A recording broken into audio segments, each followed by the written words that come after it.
Waktu, kompromi paling besar dalam sejarah manusia.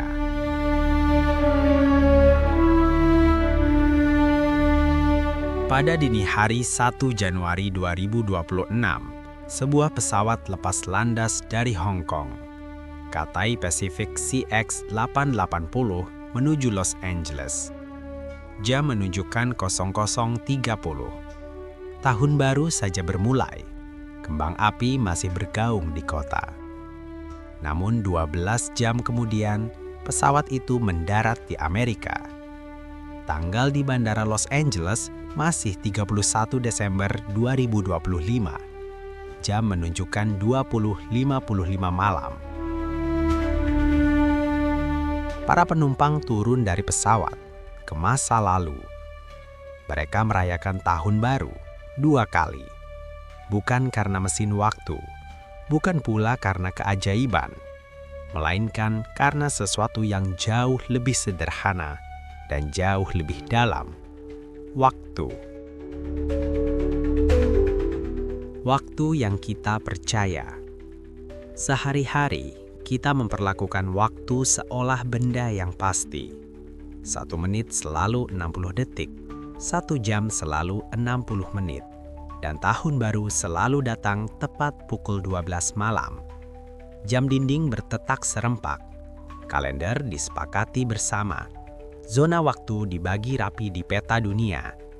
Tanpa itu dunia tak akan berjalan. Pesawat tak bisa terbang. Internet tak sinkron. Pasar keuangan runtuh. Maka kita menyepakati satu hal besar. Waktu harus sama bagi semua orang. Atau setidaknya dianggap sama. Namun alam semesta tidak pernah menandatangani kesepakatan itu. Dalam fisika modern, waktu bukan garis lurus yang kaku. Ia lentur, ia relatif. Jam yang bergerak cepat berdetak lebih lambat. Jam di gravitasi kuat berjalan lebih pelan. Jam di satelit tidak sinkron dengan jam di bumi.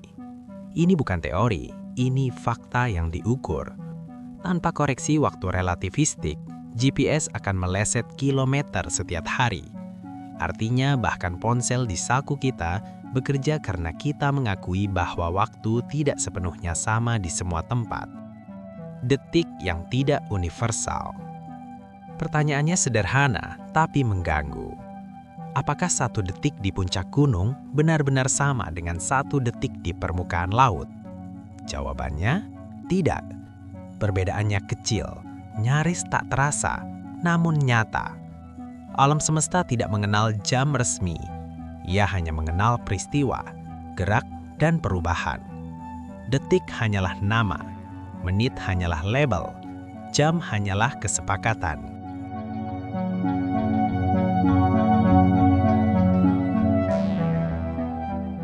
Maka disinilah kita tiba pada kesimpulan yang jarang diucapkan. Waktu yang kita pakai bukan realitas mutlak. Ia adalah kompromi terbesar dalam sejarah manusia. Kompromi agar dunia bisa diatur, agar kereta datang tepat waktu, agar hidup terasa stabil. Tahun baru tidak datang. Kita yang menyepakati kapan ia dimulai. Hari tidak berganti.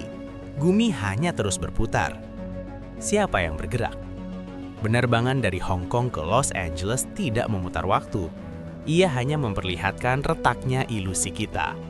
Bahwa sekarang di satu tempat bisa menjadi kemarin di tempat lain.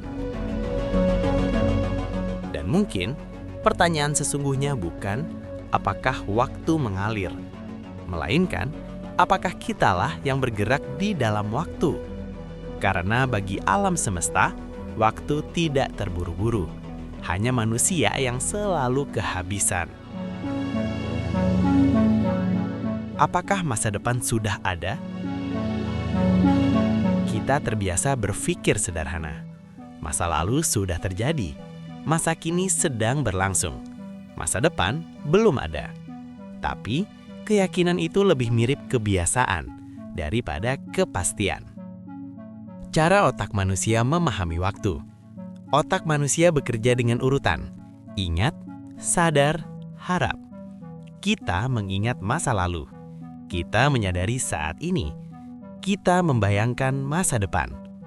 Karena masa depan belum kita alami, kita menyebutnya belum ada. Padahal, itu hanya berarti belum kita akses.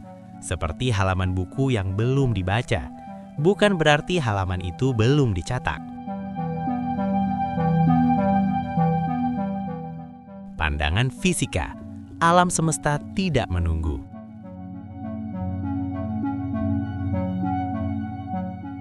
Dalam fisika modern, khususnya relativitas, muncul gagasan yang mengganggu intuisi. Block universe. Di sini, waktu tidak mengalir. Seluruh peristiwa, masa lalu, kini, dan depan eksis bersamaan dalam satu struktur ruang waktu. Tidak ada sedang terjadi. Yang ada hanya ada. Kita tidak bergerak bersama waktu. Kita bergerak melalui potongan-potongannya. Relativitas dan runtuhnya sekarang.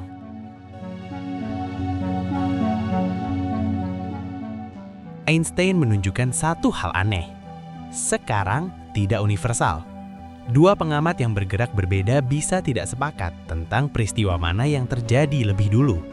Artinya, masa depan bagi satu orang bisa menjadi masa lalu bagi orang lain. Jika sekarang saja tidak mutlak, lalu apa arti belum terjadi? Masa depan dalam mekanika kuantum. Namun di tingkat paling dasar, alam semesta justru tidak deterministik sepenuhnya. Partikel tidak punya satu masa depan pasti. Ia punya kemungkinan. Masa depan dalam skala ini bukan satu jalur, melainkan banyak cabang. Belum ada yang dipilih, maka muncul ketegangan besar.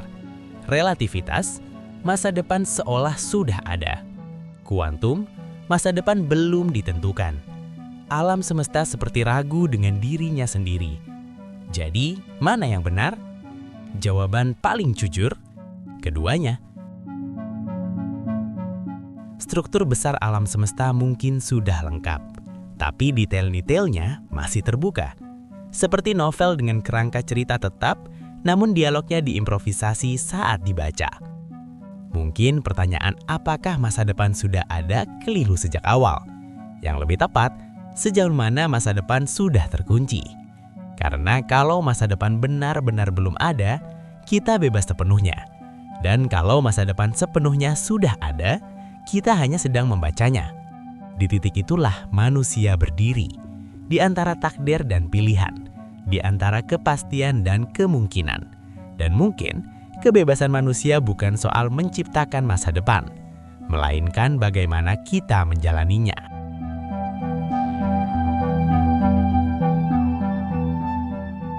Apakah waktu yang mengalir atau kesadaran kita yang bergerak?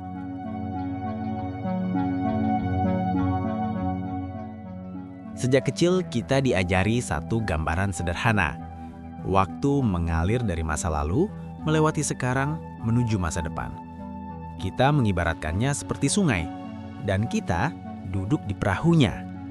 Tapi bagaimana jika perumpamaan itu terbalik? Coba tangkap momen sekarang. Detik ini, atau detik barusan? Atau detik yang akan datang sepersekian milidetik lagi? Begitu kita menyadarinya, ia sudah lewat. Sekarang tidak pernah bisa ditahan. Ia bukan titik. Ia lebih mirip garis tipis yang terus bergeser. Atau jangan-jangan sekarang bukan milik waktu, melainkan milik kesadaran. Di tingkat kosmik, tidak ada jam berdetak. Planet berputar, bintang meledak, galaksi menjauh. Tidak ada suara TikTok. Fisika tidak menemukan bukti bahwa waktu mengalir seperti cairan. Yang ada hanyalah urutan peristiwa. Perubahan terjadi. Dan dari perubahan itulah kita menyimpulkan waktu bergerak. Padahal bisa jadi yang bergerak hanyalah kita yang mengamati perubahan. Kita mengingat yang telah lewat, mengalami yang sedang terjadi, membayangkan yang akan datang. Tanpa ingatan, tidak ada masa lalu. Tanpa harapan, tidak ada masa depan. Bayi tidak punya konsep waktu. Hewan tidak menghitung usia.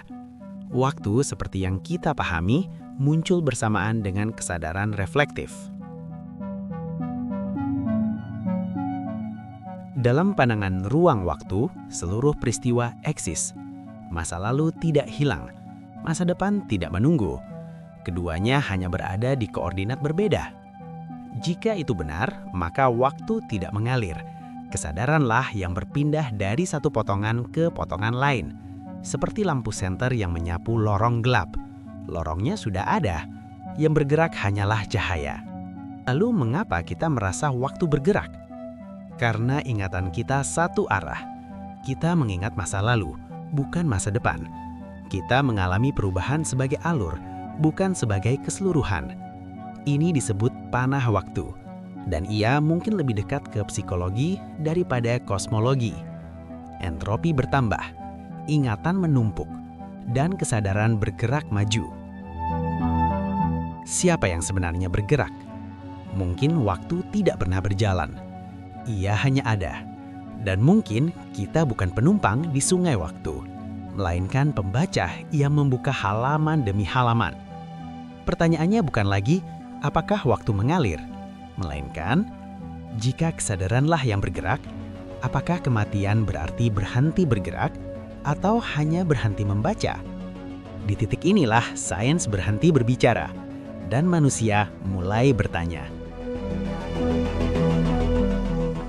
Kematian, keabadian, dan mengapa manusia terobsesi mengukur waktu. Tidak ada makhluk yang lebih rajin mengukur waktu selain manusia. Kita menghitung detik, menumpuk jam, menandai ulang tahun, tenggat, usia, dan masa pensiun. Padahal, alam semesta sendiri tidak pernah meminta itu.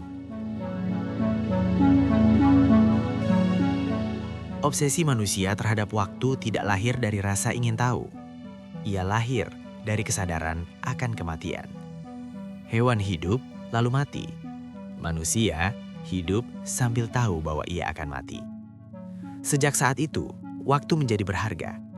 Bukan karena ia mengalir, tetapi karena ia terbatas.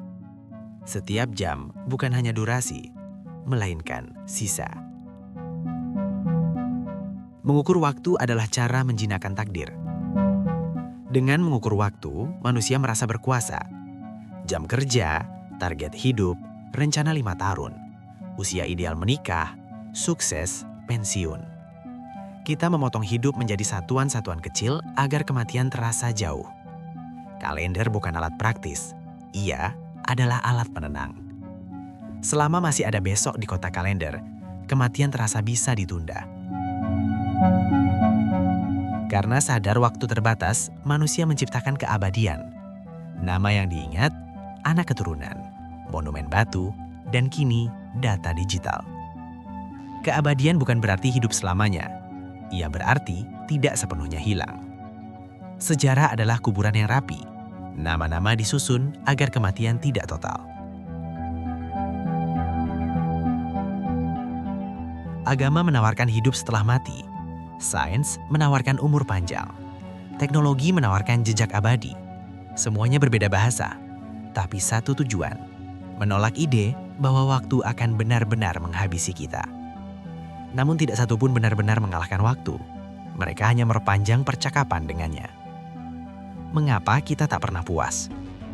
Karena di lubuk terdalam, manusia tahu, bukan kematian yang menakutkan, melainkan lenyap tanpa makna. Kita mengukur waktu agar hidup terasa terstruktur, agar ada cerita, agar ada awal, tengah, dan akhir.